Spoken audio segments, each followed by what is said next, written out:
How to fix Ethernet speed capped at 100 Mbps on Windows. Hi everyone, I'm here to assist you today. Without any delay, let's jump right in. First, open Device Manager.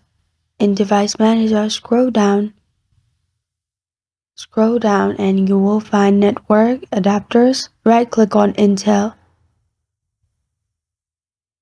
After you've right-clicked on Intel, here at the top, click on Advanced.